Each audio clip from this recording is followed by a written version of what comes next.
В следующем году Коми не просто сохранит все основные направления государственной поддержки агропромышленного комплекса. Глава республики перед Минсельхозом поставил четкую задачу – продолжить работу по привлечению дополнительных средств из федерального бюджета на поддержку малых форм хозяйствования и инвестиционную составляющую. И вот итог. Общий объем инвестиционной поддержки отрасли сельского хозяйства Коми в 2020 году составит более 360 миллионов рублей. Это вдвое больше текущего года. Часть средств будет направлена на строительство современных животноводческих комплексов.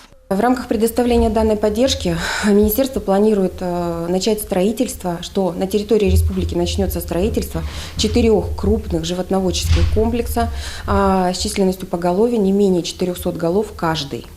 Кроме того, Республика Коми в 2019 году вступила в реализацию национального проекта поддержки фермерства и сельскохозяйственной кооперации. В рамках нацпроекта предусмотрено 3 новых направления поддержки. Первое – это агростартапы, которые предоставляются как действующим крестьянско-фермерским хозяйствам, так и гражданам, которые только планируют начать свою деятельность в сфере сельского хозяйства.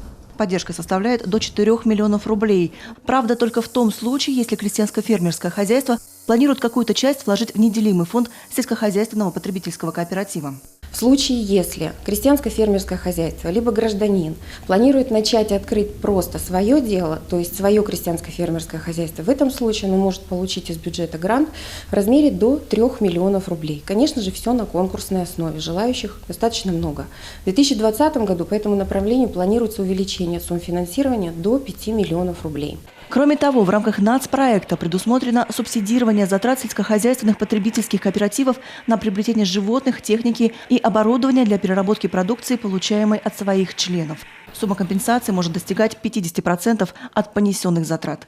Третьим направлением поддержки в рамках реализации нацпроекта является финансирование затрат на приобретение продукции у членов кооперативов. Здесь сумма поддержки достигает до 15% понесенных затрат. В 2020 году по этому направлению на реализацию нацпроекта в республиканском бюджете предусмотрено втрое больше финансирования, чем в текущем году, и составит 30 миллионов рублей.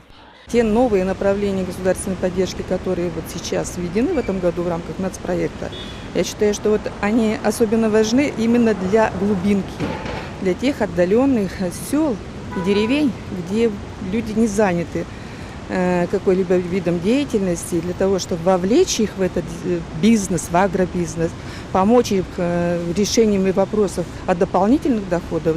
Кроме того, в соответствии с поручением Сергея Гапликова в проекте республиканского бюджета на 2020 год вдвое больше заложено средств на предоставление грантов на развитие семейных животноводческих ферм и начинающим фермерам. С учетом федеральных субсидий общий объем поддержки составит более 75 миллионов рублей. В этом году гранты предоставлены на сумму 40 миллионов.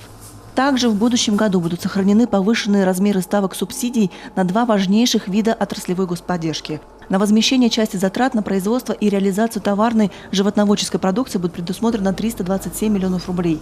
А на субсидии фермерским хозяйствам на возмещение части затрат на содержание сельскохозяйственных животных и взрослой птицы – 103 миллиона. Любовь Лапина, Ольга Ладыгина, Олег Юшков, Артем Соколов, телеканал Юрган.